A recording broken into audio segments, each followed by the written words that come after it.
দারুন। আজকে রান্না করবো গেরি ঘুগলি। গেরি ঘুগলিগুলো সিদ্ধ করার জন্য জল দিয়ে দেবো। এবার জলে লবণ দিয়ে দেবো। এবার গেরি ঘুগলিগুলো দিয়ে দেবো।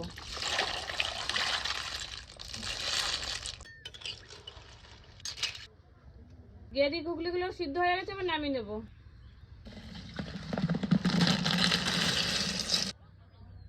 গেরি ঘুগলিগুলো ঠান্ডা হয়ে গেছে, এবার ছাড়িয়ে নেবো।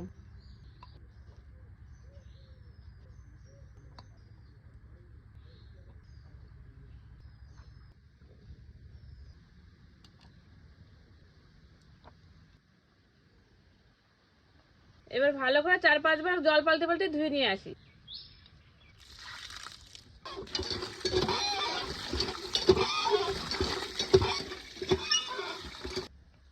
আদা, রসুন, জিরে, ধনে, শুকনো লঙ্কা, গরম মশলা দিয়ে দেবো। সর্ষের তেল। গেরি ঘুগলিগুলো ভেজে নেব।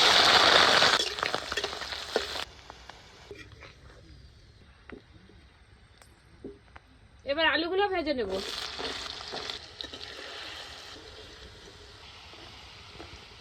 আলু ভাজা তেলে জিরে তেজপাতা দিয়ে দেবো। পেঁয়াজটা দিয়ে দেবো। টমেটো বাটা মশলাটা দিয়ে দেবো। লবণ হলুদ দিয়ে দেবো। 1 চামচ কাশ্মীরি লঙ্কা গুঁড়ো দিয়ে দেবো। মশলাটা তেল ছেড়ে দিয়েছি, এবার আলু ঘুগলি দিয়ে দেবো। ভালো করে কষানো হয়ে গেছে, এবার জল দিয়ে দেবো। সবশেষে ধনে পাতা দিয়ে নামিয়ে নেব।